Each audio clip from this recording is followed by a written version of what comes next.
I'm Donna DeWitt. I'm the President Emeritus of the South Carolina AFL-CIO. I was with AT&T, but I was the legislative chair of my union, CWA, for 15 years. And then I was elected president in 1996, serving out one term, and then after that till 2012. I'm now the president of the South Carolina Alliance for Retired Americans, and I've been involved with the Southern Workers Assembly for many years, maybe from the inception meeting, which was really great, exciting, such a good, diverse group of workers bringing so much to the table, and we're so glad you're here, and hopefully you will join with us. So let's start back here with the folks talking. And, Thank you. I'm a teacher, though I do admire them. So if you'll start and say your name, what union or organization, and some of the work you're doing. And let's just say we have so much work in South Carolina, I don't have to tell y'all. And just a housekeeping piece. Yes. We really need to get a sign-up sheet with your name. You need to print it. It's going around. You need, okay, as long as we get it. Okay. You can't swallow, you have to talk. And then you can go back. See, you were doing that before. UE 150, Black Workers for Justice and Free Labor. DHHS Council. Doing work around organizing,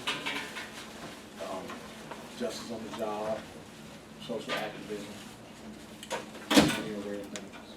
All right. Next. My name is Brian Pfeiffer. I'm a staff rep for the Virginia Education Association. I'm based out of Roanoke, Virginia.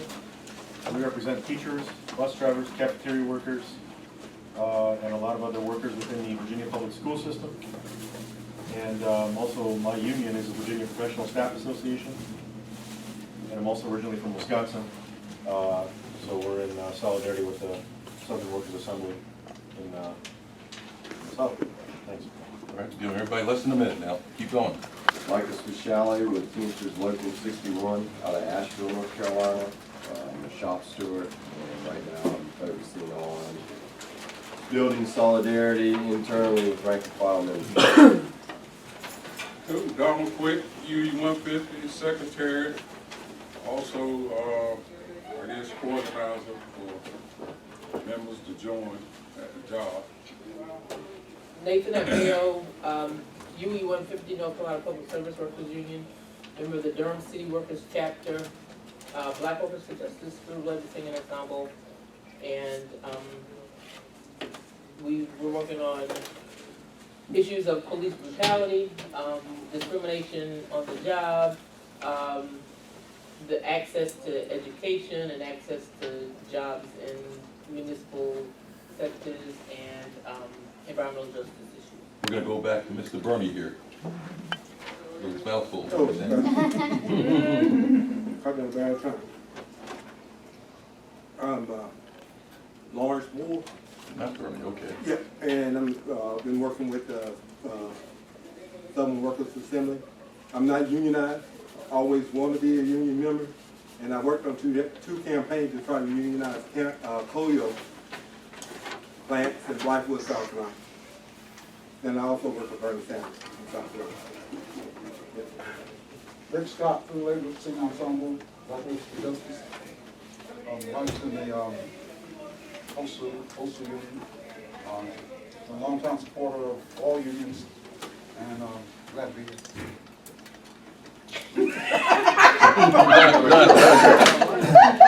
That is on camera. You got that? Don Harris, UE 150, Durham, North Carolina, also part of representing Black Workers for Justice, Hip Hop for Justice, and what do I do? Right now, I'm trying to hook up with anybody who's trying to make some changes. So, animals, men, women, dead people, you know, ancestors of the people, and hopefully some of you before we actually in this meeting. I'm Johnny Stevens. I'm with Parents to Improve School Transportation.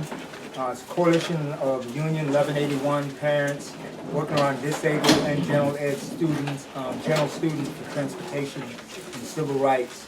Also working on I work with a website, a Facebook site called Labor Against Racist Terror. So I want everybody to come and be a part and try to hit that and see how we can go forward. And finally, I'm a member of Local 2 Home Care Providers. We just started working with the Teachers Union. We've got 26,000 members, and this is our second year working within the union. It's called Home Keepers, did you say? Home Care Providers, Local 2, UFT. Oh, me? Hi, my name is Letitia. I'm just a visitor. Yeah, hi. Where you Are you part of any organization? I'm not part of any organization. I've met several today that I'm certainly interested in. I found this event actually on Facebook or something. I signed up. And I am from here. I live here. And I am definitely into workers' rights, so, yeah. That's right. Great. Welcome. Hey, my name is Dante Strabino. I'm with the Southern Workers Assembly, but also an organizer with United Electrical Radio and Machine Workers of America. Been in North Carolina for the past 10 years, but just been in Cali for a little bit, but I'm coming back. So, mostly in North Carolina, organizing city and state workers. I'm Diane Mathowitz. I'm a retired UAW, Local 10. I worked for 30 years for General Motors on the assembly lines. I now produce and co-host a radio program in Atlanta on a radio station called WRFG 89.3 FM, a program called The Labor Forum. It airs Mondays 4 to 5, and we bring workers on to talk about the issues, but more than that, about what the solutions are that working people want to see. And we really promote the whole idea of that organized labor needs to be totally engaged in community issues. And so we've been concentrating a lot on the need for unions and the labor movement as a whole to take up the issue of Black Lives Matter and the fight against racism. So I have cards, and everybody who's been on my program, raise All your right, hand. 1 minute for everybody. we got half the room that we got to go through. It's a great program. Thank you. Good afternoon. My name is Lamont Lilly. I'm an organizer with Workers' Work Party, which is quite pro-union. And I'm also a close friend of Black Workers for Justice as well. Locally, I'm in Durham, North Carolina. My name is Addie Dove. I'm from Dudley. I'm a member of United Electrical UE 150 in North Carolina, and also BWFJ. I am Craig Lewis. I'm a member of the ILA 1422 right here in Charleston, South Carolina. I am pro-union because I lost a $50,000 a year job last year working with Alcoa, which was been running the union off for the last 10, 15 years. So if I had been a union steward on the job, I probably would have still have my job today, but I'm glad to be here with the ILA. I'm Gaza Laughing House, Executive Board of North Carolina Public Service Workers Union, UE Local 150. Also a member of Black Workers for Justice, Fruit of Labor Singing Ensemble. And honored to say that at our national convention a couple of weeks ago in Baltimore, this whole issue of Black Lives Matter, police repression in Charleston was a key part of the discussion and debate on the floor. We were able to overwhelmingly win the support of many of our brothers and sisters there. And also we have a formal statement from our national board supporting this activity and our union's work around this particular question of fighting white supremacy and police repression.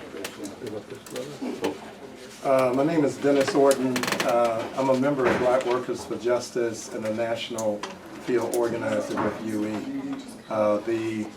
I'm also the lead organizer for UE in Baltimore and have been working with the progressive base in Baltimore during all the time leading up to the uprising around Freddie Gray and Work Beyond. A lot of key things that we try to do work wherever we are from a concept of not only just unions but building social unionism so that the issues of the totality of the oppression and exploitation that our members are dealing with, we try to impact not only a fight for justice on the job, but to really organize communities around a progressive social justice 1 minute introduction agenda. Fine. I'm glad to be here with everybody, and I look forward to the ongoing important work of the Southern Workers Assembly. Okay. Yes, sir. No. My union is CSA, the American Federation of Teachers, but my activist work is with the Committees of Correspondence for Democracy and Socialism. We have just published a booklet called A Handbook for Young Activists around working toward the Democracy Charter that comes out of the work of Jack Odell, who was an advisor to Dr. King. If I get a moment again, I'll let you know more about the booklet. It's called A Handbook for Young Activists, or Handbook for Substantive Democracy. It's just come out of the press in the past week, but it's good to be here and to rejoin some old friends in the workers' movement here. I haven't seen them in a couple of months. My name is Kevin Karen. I'm from Atlanta, Georgia. I also do a radio program on WRFG. It's called Just Peace. It airs on Mondays, 6 to 7 p.m. We actually just did a story about Jack Odell recently. And I'm also a member of, I work at the Center for Disease Control and Prevention in Atlanta, and I'm a member of AFG's Local 2883.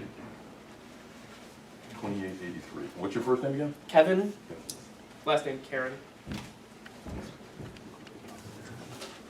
You're not. I'm the youngest person here. I'm a teenager. I'm just taking in everything that you guys are doing. And so I just tell my friends, my teachers about everything. So welcome. Oh yeah, and that's my dad. Oh. You know, a couple more chairs over here if anybody'd like to sit. Ronnie Harris. Hi, I'm Ann Mitchell. I'm a retiree from SEIU. I'm a member of CWA Local 1032. I work on a number of issues, some being we're still in New York, we're still working on people's climate movement, with labor, getting labor to begin to take some lead in this climate change movement. Also work with a whole bunch of other issues, so I'm going to begin the list. So I'm also a member of Committees of Correspondence for Democracy and Socialism, known as CCDS, and a member of Left Labor Project, which we formed, which is labor, through lefties in labor, actually socialists in labor. I'm Zach Robinson from Greenville, North Carolina. I'm a college teacher and a member of Faculty Forward, which is an organizing drive being conducted by SEIU across the country for mostly focused on contingent faculty, but they've been organizing in North Carolina, both at public and private colleges. We just launched a full, public employees in North Carolina can't do collective bargaining, but we've just launched a full collective bargaining drive yesterday at Duke University, which is private, and we're hoping to actually do that. I'm also a member of the Pitt County Coalition Against Racism, which is a faith-based workers' center dealing with a wide variety of issues, and a member of CCDS as well. I'm Pierce Royce. I work for DHHS. I'm in Durham and a member of the EU 150 and working on collective bargaining rights and meaningful raises in the state system, which we're not getting. Myself. That's all. All right, let's continue. Max Davis, I'm from Durham, North Carolina, part of Durham City Workers Local UE 150. I work at Solid Waste and do a lot of organizing around signing up public workers, helping with collective bargaining, police brutality, etc., etc. Steve Bader, based in Raleigh, North Carolina. On staff with UE, National UE, assigned to the South. Stacy Rogers, I am Local 10 IOW in Oakland, California, and I'm happy to be here. And we did a May Day march, which I organized in support of protest of police terror across the nation and what won't stop. That's why we're here. We're so glad you're here. You don't have to be in the South to be with us. So yeah, did anybody over here not get to introduce themselves? Like the Yes, 15th. sir. I'm Don Catalini. I'm the co-chair of the Pitt County Coalition Against Racism in Greenville, North Carolina. Founding member of UE Local 150, retired, and chairman of the board and founding member of North Carolina Environmental Justice Network. Don't you know you're never retired, so anybody else over here? Do we miss Fight for 15? Oh, yes. I'm Deja Sherrod. I'm a student at East Carolina University in Greenville, North Carolina. And yeah, like I'm a part of the group, but I'm not really a worker or an organizer, so I'm just like a supporter. Oh, Southern Workers? Yeah. That's great. Now, are you going to be looking for a job in the future? Oh, yeah. Okay, you're a worker then. You just have to be a young worker. You're going to school, you're looking for a job. So we want to accomplish as much as we can, and thank you all for being here. What I'd like to do is let Dante and Ngaza tell you what we'd like to accomplish today. I want to just add on mine also. When I look at Jim Campbell, who just celebrated his 90th birthday. Oh, man, let's do that.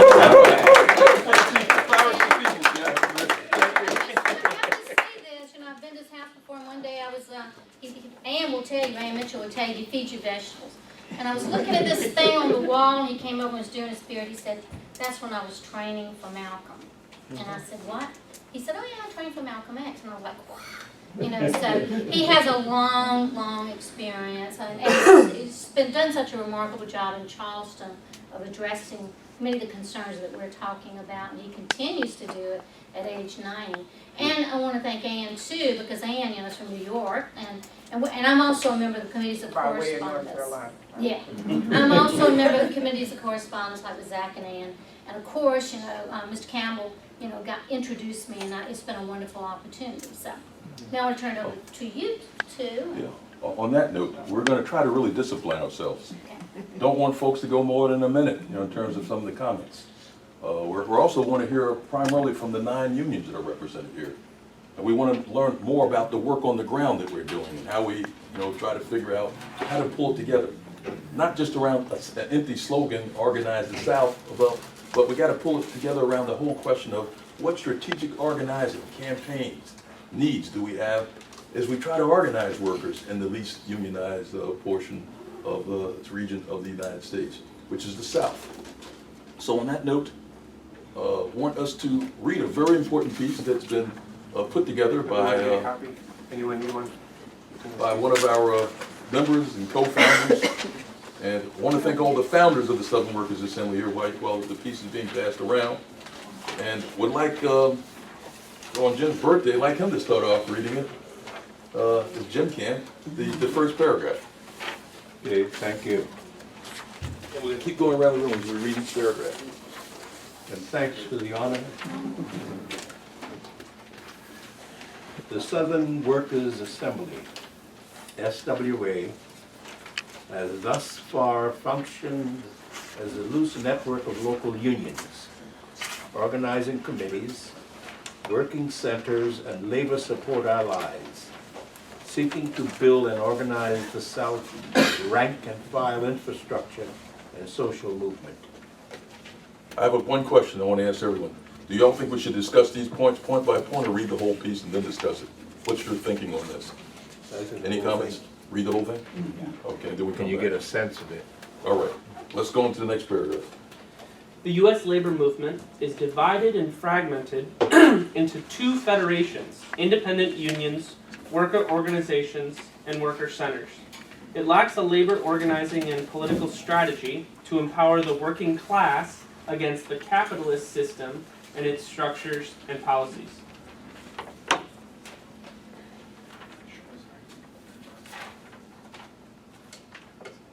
And Because, you wanna go? oh, You can go ahead, Ann. No, okay. Because of the U.S. South, I think that's roll. In the U.S. nation and the global economy, Organizing Southern workers must be more than union campaigns to make up for the loss of members over the past 30 years. It must be a critical part of a U.S. and global strategy to alter the balance of power in favor of the working class, led by the most exploited and oppressed sectors for fundamental change. The U.S. labor movement has been on the defensive with no strategy to move toward an offensive. Despite resolutions and talk about organizing in the South, labor federations and national unions have not put forth a concerted effort to build a working class movement as a social force for organizing in the South. While the SWE forced have held workers' assemblies, the solidarity actions have promoted labor demands and issues in broad coalition. It has not been able to effectively raise concessions.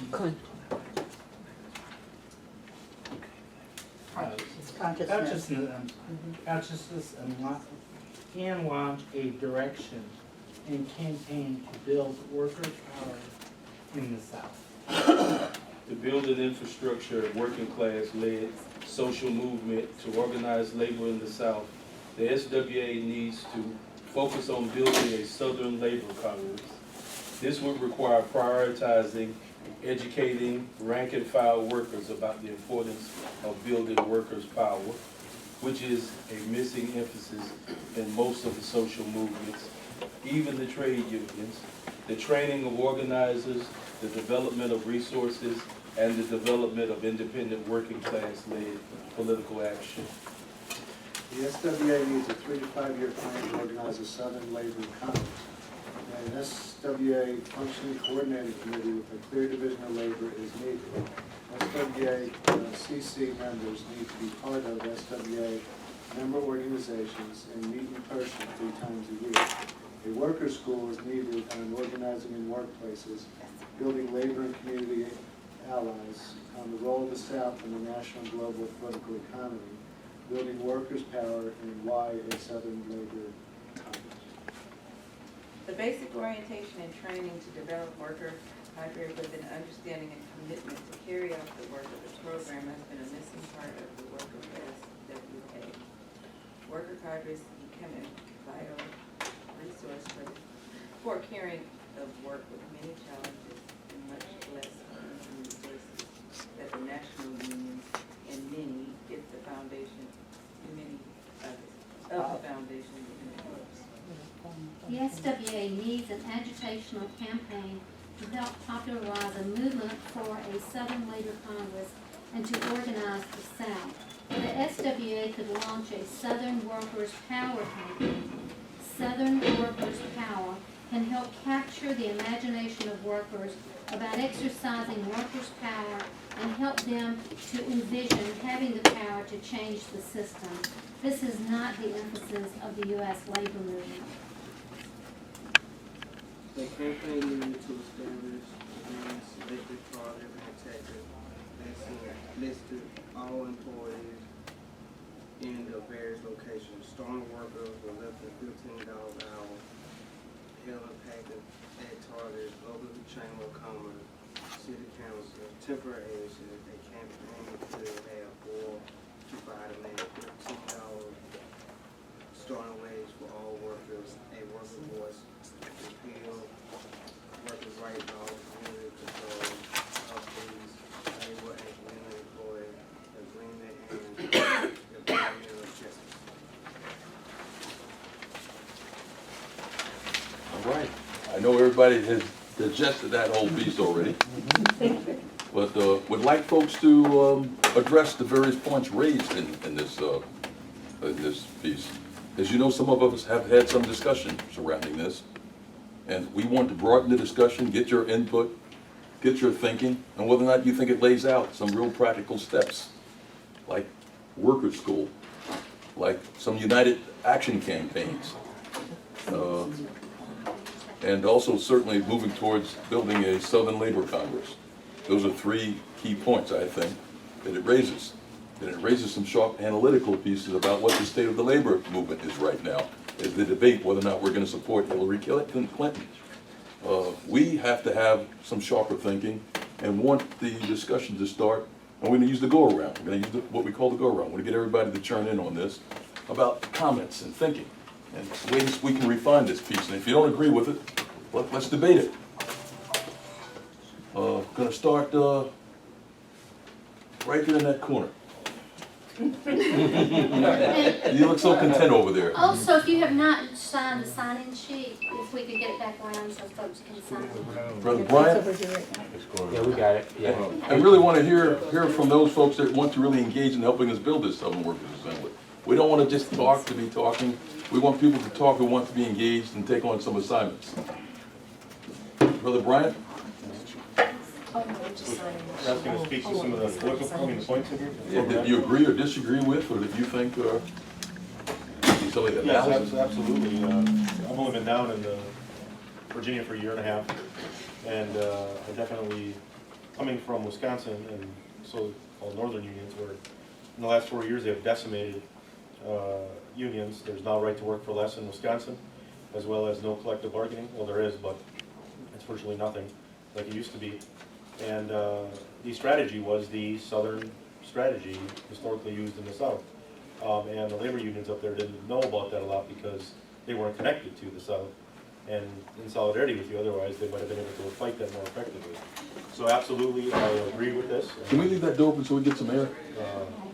Individually endorse it, and I'm willing to pledge myself individually, but also to take this to my colleagues in my staff union, as well as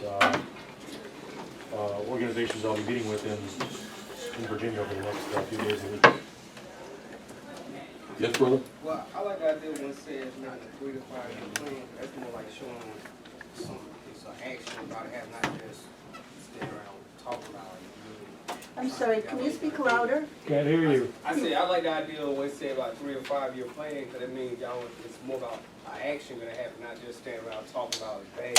And one of the things with this, I think, work in the South, I think one of we were talking about yesterday, the worst things in the South is they do criminal check and credit checks, which have nothing to do with your work ethic to get a job. So they kind of make you have to still not at work. So what are you supposed to do? Okay, anyone else? We usually go around, try to give everybody an opportunity to comment. Our sister, our very courageous sister from Local 10, who I had a chance to meet for the first time.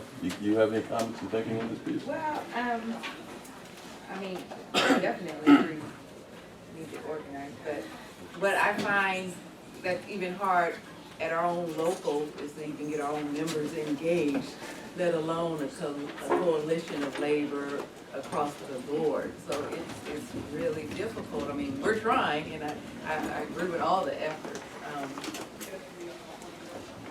And when I did even organize, things for the march that we did, it was, you're swimming against the tide in your own union. So sometimes it's very difficult, and Can you show what you mean by that, swimming against your own tide in your own union? Well, I had a lot of people in opposition because you're gonna make me miss $500 today. Check down the port, I'm missing work. And you'll have that in California too? Yeah. You should have done that. But it's like we've moved too far away in many respects of where our history started and why we started and what ours, the May Day police terrorism and that manner. I mean, our union was formed after acts of police terrorism. And that was in the formation, it was police terrorism that killed 2 workers in San Francisco in 1934. That was the impetus for the union formation. And in our Constitution, we don't allow police officers in our Constitution to work on the waterfront at all. Wow. So, yeah, we've moved too far, and I'm glad people are really, the nation is kind of waking up and doing stuff because we've moved too far away from being active in our unions. And what is the union? What, like 7% maybe of the nation now? And hardly anybody, even people I know in other unions, hardly participate, go to their e-board meetings, go to the executive board meetings, go to the members, nobody goes, and it's like pulling teeth. So that's like, how do we get past that part of, even just besides collecting your check, participate? Okay. And, you know, so, I mean, that's what we're against in San Francisco, Oakland, so. Anything else from the meat of this paper here that we think may be relevant for next steps moving forward with the Southern Workers Assembly? Nathan? I think what's key too is the idea of workers' schools, and regular workers' schools.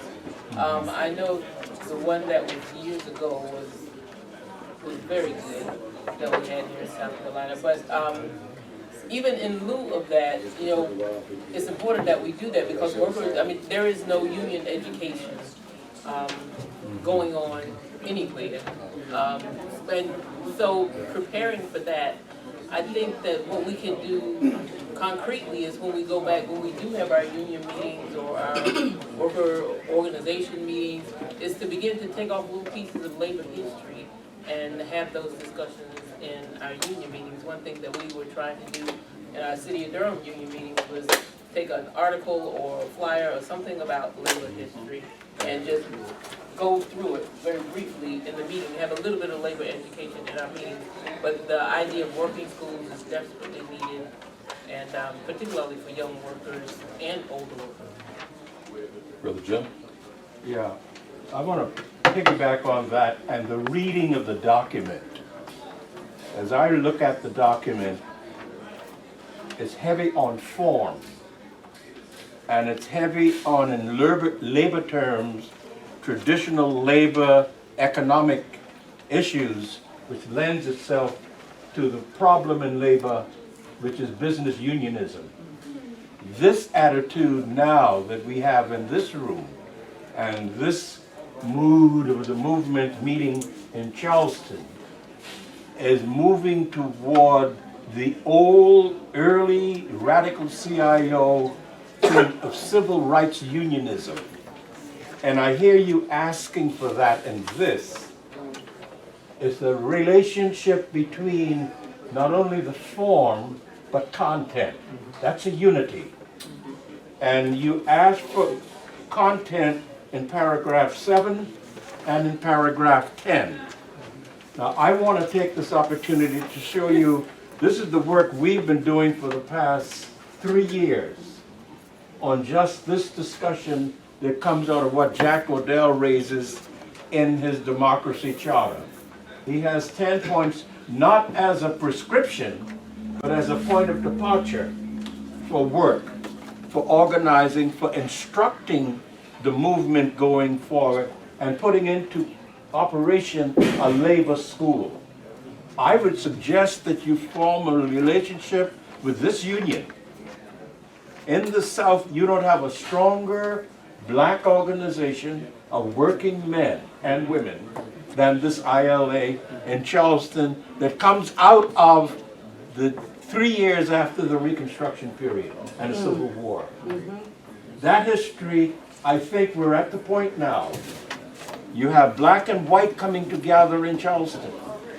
Recently, the students at the College of Charleston, black and white young people, the faculty senate, mainly white professors, came together in public demonstrations against the new president who was being shoved down their throats, a Confederate reenactor that came out of the South Carolina Senate. You're from Charleston, you said. Are you at the College of Charleston? No, I had friends over there. But you remember that brouhaha? Yeah. I rolled out of bed and stood up in the bedroom and clapped my hands when I saw their pictures on the paper, on the TV. But I would like to recommend, where's the book? Right here. I don't want this to disappear. It's called The Struggle for a Substantive. My man has bought it. He already bought this. It's $10 a copy. We discussed this nationally, a small cadre of us out of the committees of correspondence. The guy who headed the discussion is in the Calumet Library at NYU. He's an old, well-grounded American activist, I would say. Is that right, Ann? Tim Johnson. He's not that old. Yeah. Not as old you just made. I'm trying to get some company here. But it's called The Struggle for a Substantive Democracy. We learned a lot in the 60s, and I want to take this opportunity to introduce you to an old friend. Okay. But you know something, we in the 60s. This is Dave Dennis. I think we may have another 40 minutes. Okay. And we got to arrive at some conclusions. But it's called an organizing framework and study guide for activists.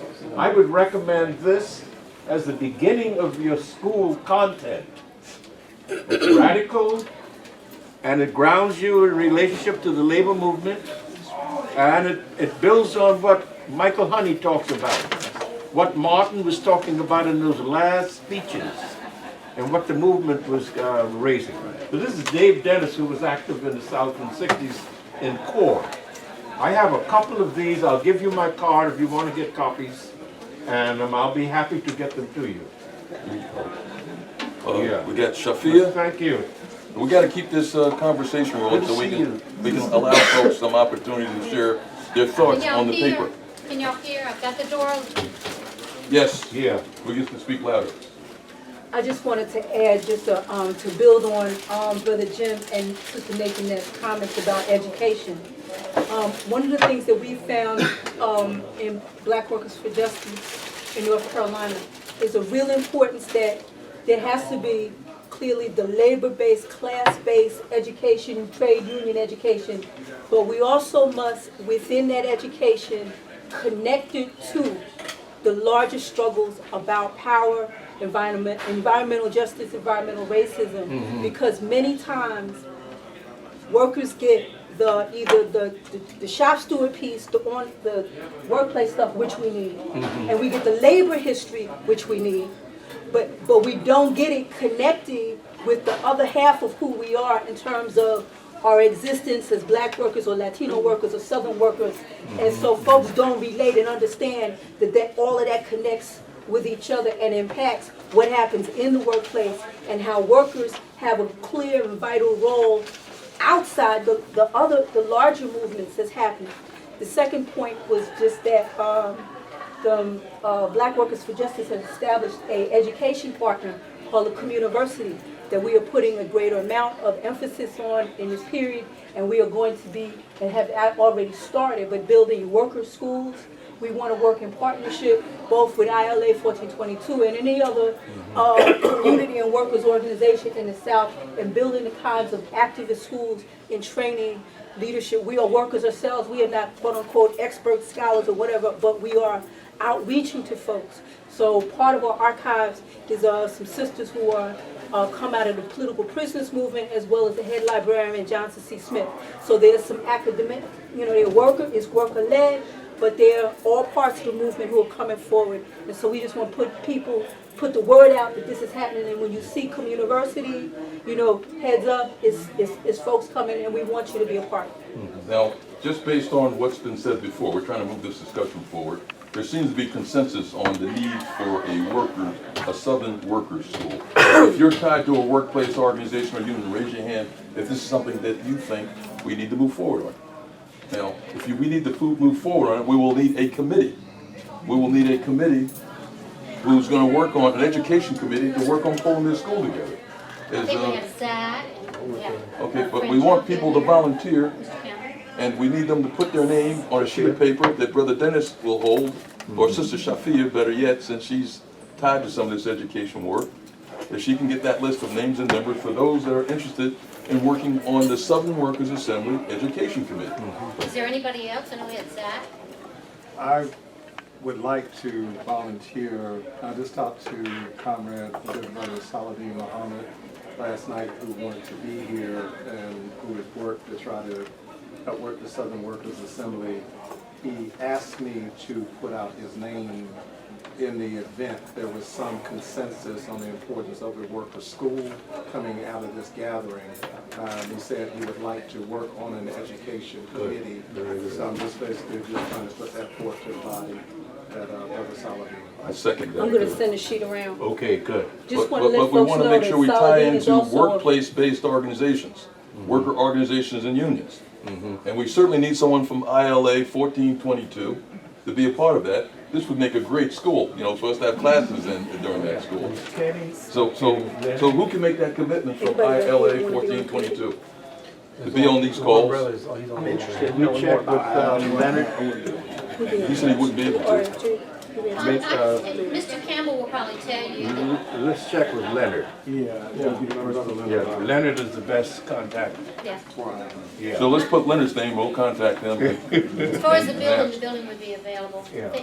Don had a comment? Well, there's some very positive motion going on right now, but the Southern Workers Assembly didn't start today. And so, to the extent that it's had a name and it had a presence, how are we going to, because we all involve some deep, I'm going to assume, you know, and even the sisters that are here from Charleston, you know, I have a 14-year-old daughter, and she stands up where she is in school right now. So I'm sure that each of you have had to do that, if nothing else, to maintain your dignity and demand respect. But so we're all engaged in this effort to change the world. The question is, what role does the Southern Workers Assembly play in all of what we are already doing? And do we see it as relevant enough to take time out from what we are already doing, to make sure that we do whatever's necessary for its existence? Because for the last 2 years, we haven't been doing what's necessary for its existence.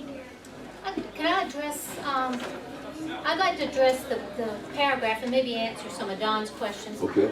For people that don't know, that would be the paragraph that talks about organizing the South. How many of you in here are AFL-CIO members? Okay. You're not AFL-CIO, but we work Okay, this organization, Saladin, along with Ken Riley and the Savannah Central Labor Council, at a meeting at Rutgers with the Labor Fight Back Network, a Southern Workers Assembly took part in taking a resolution to the National AFL-CIO Convention that fall to commit to organizing the South. Those people that were there from their AFL-CIO union spoke on it, worked it in committee, and it was passed at the National AFL-CIO Committee. That would not have happened without the help of, you know, the Southern Workers Assembly. So it shows the power that when we get together and we bring our voices together, and we did this, you know, through another organization, but the Southern Workers Assembly was very vital in it, and it could not have been done without that. And it shows that now, did they commit resources? No. And you know, UE does a wonderful job. I have to use them as an example. However, all the organizing we've done in the past, most of you that have done it know that we don't always have the resources we need. We have grassroots organizing. So those are things that we can do in the movement about, and that's why the school is important. That's why building on our successes is important, because when we began this organization, if you remember, it was actually protest of the DNC in Charlotte. Now, correct me if I'm wrong, but basically we found a foundation to build from there and bring forth. So to me, that was a success also. Some of the sisters maybe know. Yeah. DNC is a Democratic National Committee, Democratic National Convention. Yeah, and that was going on 3 years now, right? Right, and but I agree. This is why we're here today, and that is why, you know, we're trying to address these things. Yes, and Don raises some questions regarding our weakness in terms of being able to relate to some of these other issues that we're all tied to that's part of this broader social movement. But the truth is that if we can't tighten up the network, we have a constitution, we have bylaws, we have committees, we have phone conferences. If we can't get people to participate in those discussions, how do we even begin to have input in the content and direction of this demonstration we had here today? The weakness has been one of organization, of us not being committed to following through with phone conferences or committees or an actual constitution that gives us a little guidance on how we need to operate. And if we see this Southern Workers Assembly as being essential, and don't forget, labor has not responded to these 9 murders here in South Carolina. Labor officially has not responded as a broad labor movement. This is very important. You know, just building the structure the working structure of this Southern Workers Assembly so we can impact these issues that Don raised, that Donna, and that we do have the study that Brother Jim has raised, and we do pull the school together. I just want to say, I'm a community organizer, and we're trying to build an electoral party, but we feel very disconnected from labor unions, right? And I mean, we're trying to build a very progressive left political party that would run on the issues that, a left-leaning workers group would want us to run on. What is your name again? My name is Nami.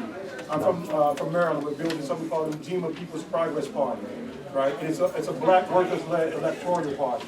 And we're trying to extend ourselves to unions, but there's like this disconnect. Like whatever happens on the work front is disconnected from what happens in the community, but you live in the community and you don't bring those resources and skills to the community to help. Let me just say, if you haven't signed in, will you please sign in? Does someone want to address that question, Dennis, about why we're disconnected? I think there are a couple of comments that we have to draw out. A couple of raised in this room. Brother Jim raised one. Brother Namdi, who I know from work in Baltimore, just spoke to, and what Don raised.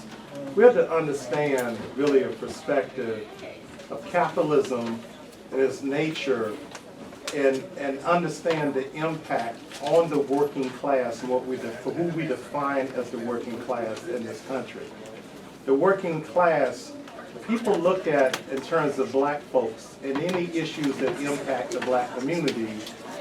Basically, a lot of unions dealing with still an ideology of business unionism influenced by a racist perspective, see those problems as black folks' problems. Those are problems of the black community.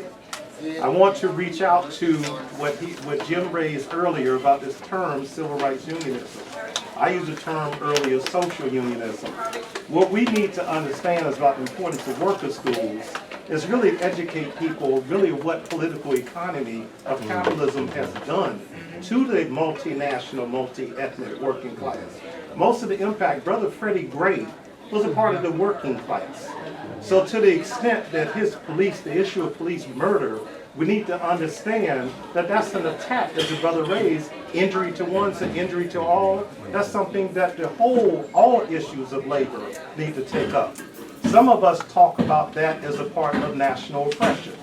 That also impacts, you got a class question in this capitalist system, you got a national question, a gender question, a lot of ways. We always know that our class enemy seeks to divide and conquer. We have to understand how the economy has been restructured and its impact on the working class as a whole. So education and stuff is important. I'll give you a practical example, cut to the chase about Baltimore. We're doing organizing at Amazon. That's why I'm glad dock workers are here, okay? Amazon and Walmart. This whole society is restructuring. Obama supported the Trans-Pacific Partnership for a reason. We talk about the employers deindustrialize the United States, outsporting the whole manufacturing base, race to the bottom, finding cheaper workforces. The U.S. is still the biggest market. So you got the Panama Canal being expanded, you got these trade agreements superseding U.S. law, basically in terms of corporate law being shaped by these trade agreements, creating free trade zones so that they can continue to institutionalize the exploitation of the most suppressed sectors of the working class. Please understand where Brother Nandi, the Sister Diamante, and Baltimore, they represent folks with a perspective that you don't have just Baltimore. We call it, you have Balti-less. You have some communities in Baltimore, particularly where the uprising took place, in West Baltimore and East Baltimore, that represent the depth of the oppression and exploitation on those segments of the working class. So those issues are not just black civil rights issues. They're issues that affect labor, issues that affect workers. Understand our whole history, black labor basically is something we need to understand. As chattel property, as basically exploited labor, indentured in servitude, through sharecropping, part of the industrial proletariat, now dealing with issues of this now disposable labor. So we need to understand these concepts, these perspectives, so when we start talking about some struggle, we need to understand who the enemy is who our allies are, and the nature of the struggle that we have to wage. When we outreach in Baltimore to these workplaces, workers hear about the issue of labor and wages. But when we start saying our union is taking up the fight around Freddie Gray and taking up the fight about Tyrone West and all the Freddie Grays and the police terror and murder in Baltimore, those workers said, give me those damn leaflets. See, they didn't respond just to the economic issue, but they responded to the issue that impacts their brothers and sisters, their cousins, their extended family, their church members, their neighborhoods. The union has to be an organization fighting for all the issues, the totality of oppression and exploitation that affect our people. If we get to that, we will basically talk about moving in the direction that we're all trying to move. Amen. I think Dennis raises a very important point about how we have to relate to these independent political parties by getting our union to relate to the issues and agenda of the parties. By that national convention participating in a rally and march on City Hall in Baltimore at its convention in support of the black community, with the black community an integral part of the planning, an integral part of the speaking and content of the program, is a step in the right direction to how we begin to win unions over to supporting and connecting with these independent initiatives. On that note, I think it's very important that the comrade here share some sharp insights from some of his experiences regarding this. I just had a question for the room and the body. What is the target demographic of the worker school? What is it going to look like? You mentioned Tyrone West and you mentioned Freddie Gray. How old are those two brothers? As you all are retiring, okay? What is the next labor force going to look like?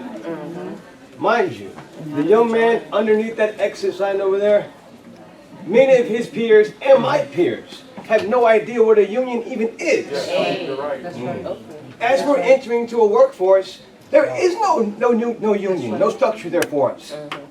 You know, coming up in the 70s and the 60s, you were plugged in. You know, and for someone, I'm glad someone mentioned that back there, from someone who has a felony on his record. You know, how do these elements and how do these dynamics play out for a new generation that's being ushered into the capitalist crisis, as you just so wonderfully, eloquently broke down for us in 5 minutes? How do we deal with those issues? So again, you know, what demographic does this worker school hope to kind of capture and nurture? Very important question. I think Zach had his hand up and then the gentleman back over here. Okay, in that order. Okay. She's co-facilitated. Just, no, I'm taking notes. I hope someone else is, because this is an amazing discussion. And it's a great document, too. I just wanted to add, you know, in all the general discussion about the damage that capitalism is doing, we ought to also be aware and explain to people what is the special situation in the South. So just for example, the rate of incarceration in the 13 states of the South is double the rate outside of the South. This is evidence that there is still a structural element that distinguishes the South from the rest of the country. And it's something we need to put forward in all our education. But I also want to raise this issue that it's not just, I want to respond to the sister from Local 10 talking about it's difficult to get members engaged. I think that's also a very, very crucial piece to raise. And I think somehow a worker school is part of that, but I think somehow we also need to have some element of socializing together to build, you know, feelings of trust, feelings that, you know, we know each other within any given labor organization and things like that. I think that's critically important, just to socialize, politically intentional socializing, but still just need to just build in some space for that. The other thing that we might try to do to build more participation in unions is within or among the organizations that actually belong to the Southern Workers Assembly, if we can promote the idea of actually having joint campaigns, you know, like one union having a solidarity campaign, if another union is doing an organizing drive to contribute their members, their active members, into the organizing drive to another union, or if they're fighting a particular struggle, But that kind of cross-fertilization also can help to build some excitement. We're trying to make sure we engage those folks, not just for mere discussion, but those folks who are going to be building in the base of a workplace, a workers' organization, a union, who's going to do some organizing around these workplace issues and building the Southern Workers Assembly. So we're asking people to participate. If you're going to make the commitment to follow up with some of these pieces that we're trying to draw out. Now, who had their hand up next? This young man back here had his. Okay.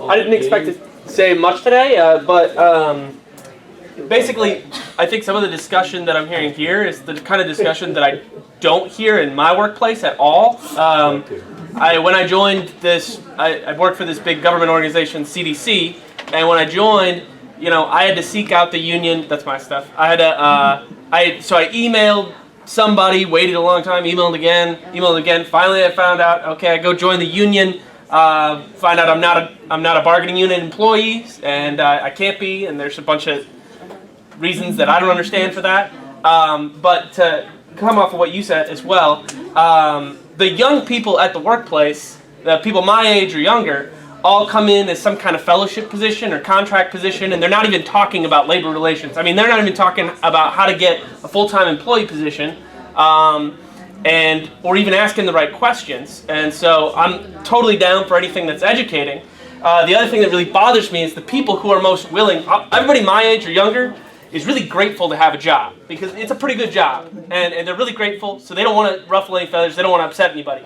The people who would organize, I think, at my workplace are the people who are working as private contractors, whether that's for all these food companies or janitorial work, and they turn them over so fast. They're cutting their hours, they're cutting their benefits. I've seen people in and out. They'll be gone the next day. I get no explanation for where they went. I sent some emails about it, got nothing back.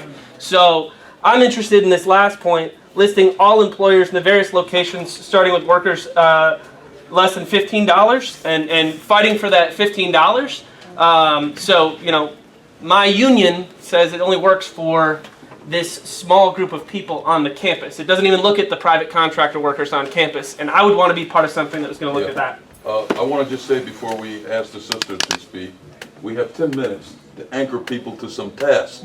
This is not just a general intellectual discussion around a mere slogan. We're trying to build some on-the-ground strategic pieces to move this work forward. On the question of moving this work forward. Yeah, that's what I understand that you have established. My name is Letitia. I understand that you guys have established unions, but I just walked in the door. I generally just came in looking for somewhere to put down roots and to help people in my area get jobs and look for work and all that kind of stuff. I had to leave a very good job because I had no child care and I'm a single mother. And unless you have nothing here, and that's how you get child care and food stamps, if you have nothing, you can't find anything. I went from a $9 an hour job to $12 an hour, and I have a bachelor's degree now. And I'm working on a master's degree, okay? And I don't know how many other people have ever come into this city in the morning time. You see everybody from North Charleston, everybody from James Island getting off buses, riding bikes, getting dropped off into the city to work for people because everybody's gotten moved out. They take the projects away and everything else. I'm just saying that I understand that you want to establish groups, but right now I need a group. I don't have a group. Just want to address that very swiftly. It's very important that we see our young people, large number of unemployment, organizing unemployed worker councils, underemployed worker councils, temporary worker councils. So how do I do that? The question of organizing is something that I think the school can be very important in terms of role playing. As the brother laid out, the comrade laid out, man, who's the target of the school? Who are the new recruits? They got to include the unemployed, underemployed, and the other new sectors that are developing because of what this capitalist system has done in terms of wrecking people's lives. So we'll talk about that maybe in the context of school. Are you interested in working on this committee, representing unemployed? Sign up. Speaking of the school, that sheet is going around Where is it? Don't forget, don't Okay. don't sit on the seat. Sister Ann, Pass it around you're next. for the education committee And you're three. to work on the school. Okay. Okay. Yeah, I believe the capitalism is control. We can't hear you. Capitalism is control our life for the economy, for the health, for the education, for employment, even for the war. You know, they created a problem between race and between religion, between the workers too. You know, what we need to do to find a key to avoid that, because it's been going on years and years and years, and I don't see any end to it. That's the main thing. Yeah, I want to take a chair prerogative here. We have about 7 minutes left. We're trying to get people recruited to committees to work on something beyond this meeting. Brother, I signed up. Kevin. You signed up for the education committee? Yeah. Well, good. But you said also you're interested in campaign.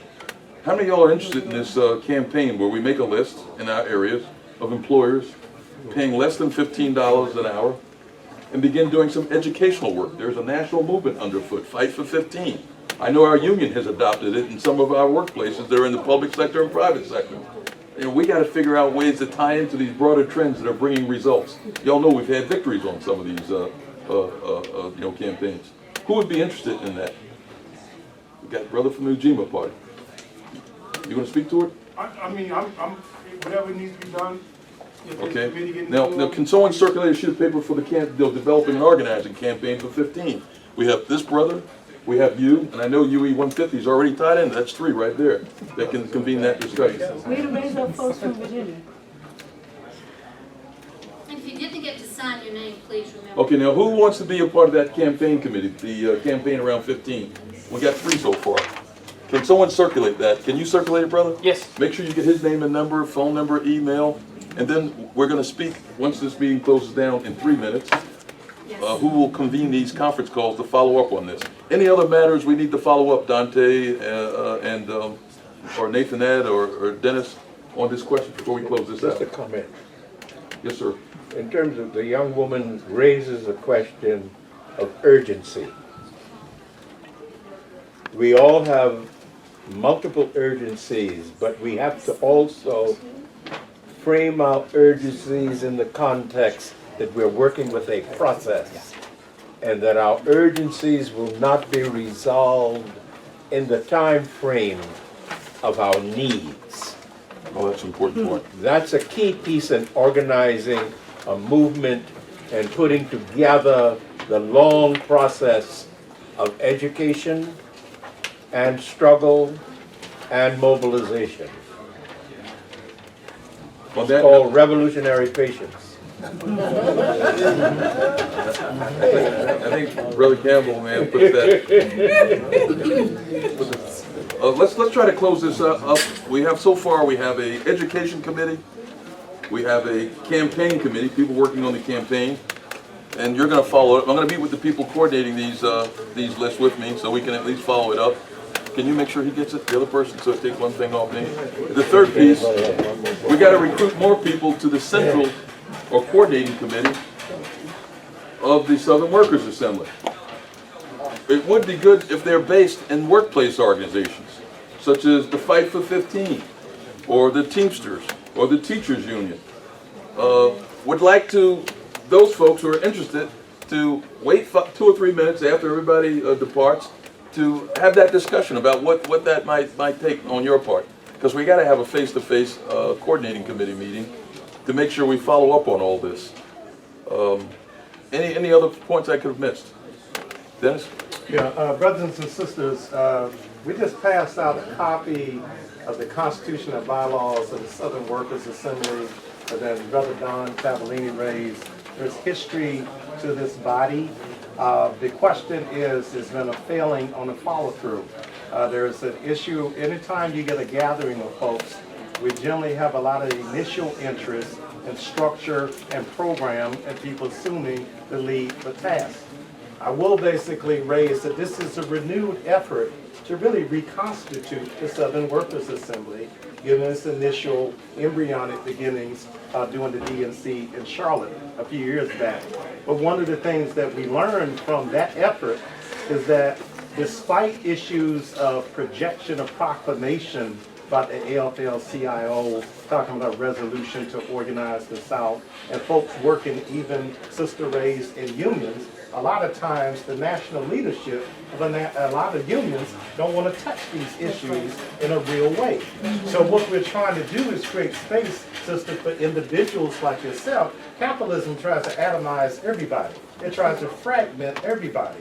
It tries to basically decentralize even how it organizes work, so that it doesn't want us to identify with each other with this understanding we're part of the same oppressed mass of people and a class. We have to basically do the extra work. Whether you're operating as an individual, your motivation for coming here is the same as mine, even though I might be coming in here as part of a union. We all understand we got to organize ourselves, as the brother raised earlier, just like basically working class and poor and oppressed people always have, out of need. Because basically what we want to do is try to develop a program with an organization so we can struggle for power and a different reality that all of us live in day to day. That's what we're trying to do here, and putting out a plan to build for Congress, so that no matter whether you come in initially as an individual right now or come in as a representative of a union, we ain't liberated yet, okay? So there's work to be done. This is trying to sketch out just an approach or how to get there. So we hope people would step up, take the lead on some of these things, because we're all stretched out. For the most part, we're all operating on a survival basis as it is, because we're reacting to our class enemy and to our people's oppression. What we're trying to do is to create a plan so we can get into the space, so we change power relationships and hopefully get these suckers to start reacting to us instead of us reacting to them. Okay, in closing, it's very important that we close on time, not interfere with the rest of the program. Organize the South is not just a mere slogan. I want to remind us, it's a strategic question for building power, particularly for workers in the South. And want to remind us that these documents that we handed out, particularly the very first one, you said that you don't have these discussions in your workplace. So use it to lead a discussion. We have to do that in our unions, in our workplaces, with the unemployed folks that you may have. You know, you may have a network of friends and other workers that are similarly situated, sister. It would be a good place to begin that discussion with them, to recruit them, to start building this council for the unemployed or underemployed, or to recruit them to the your committee to do the fight for 15. So we have to see this paper as more than just a document we're discussing here, asking everyone to please take it up in your union, please take it up in your workplace, or your committee, or your workers' organization. Or friends, or friends, neighbors, because we got to look at it in whatever kind of way, and naturally organizing whatever your motion is. So it might be you're not working, but you got girlfriends who all maybe use the same daycare and y'all meet up. Or I got type, we went, we used to catch the bus together, a group of us. We met each other and became friends from being at the bus stop going to the same jobs. And then we started using that as an excuse to sit down and have political discussion. We use anything and everything that's a unifying factor to have the conversation to try to pull folks together, because as Dennis said, they don't want us to relate to each other at all. Thank you for that, y'all. I'd be remiss if I didn't ask Brother Dante, who's been a key leader in the Southern Workers Assembly, if he had any closing comments or thank you. Exactly. No, I mean, not really. I mean, I'm just interested in us building these worker schools. I don't know if we just want one in Charleston, and there might be other areas that we do them as well. Talk louder, Dante. In terms of like the location of the schools and the topics, I think we've gotten a lot of really rich stuff to kind of draw out from all this, and I mean, I don't have anything to add. I mean, I just would really encourage people that are part of unions or workers' organizations or community groups, but particularly work-based, that are not part of the coordinating committee of the Southern Workers Assembly. We need your help, because there's been a grouping of us that have been kind of keeping it together, but we need folks all around and all the organizations that you're part of your experience at the workplace and your lessons in organizing and stuff really help us to kind of deepen the work we're trying to do. So please do stick around if you can make that commitment. Is anyone interested in helping us on the coordinating committee, which is no more than a phone conference every couple of months to make sure this work is moving forward? Raise your hand. Okay, we got one. Okay, all right, I'll meet with you, and we're going to continue to try to recruit others. Dennis?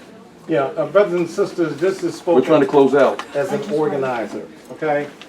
I wish everyone in this room would just make a commitment. Somebody take the task of all the names that have been gathered and make sure they're getting to everybody in this room within a week. And then make sure that everybody who signed their name to the list, so we're not just taking emails and phone numbers, make a commitment to respond and reach out to each other as we go our separate ways. So you don't just put this issue of engagement really on a few people. This has to be a collective effort.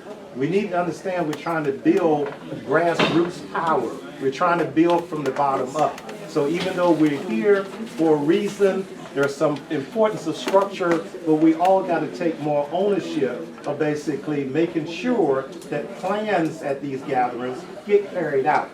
Okay, so please just make a commitment. Sometimes we do this link in the chain issue, but I'm just saying, let's make a commitment that we'll be responsive to each other as we try to carry out these tasks to build towards the goals laid out in this document.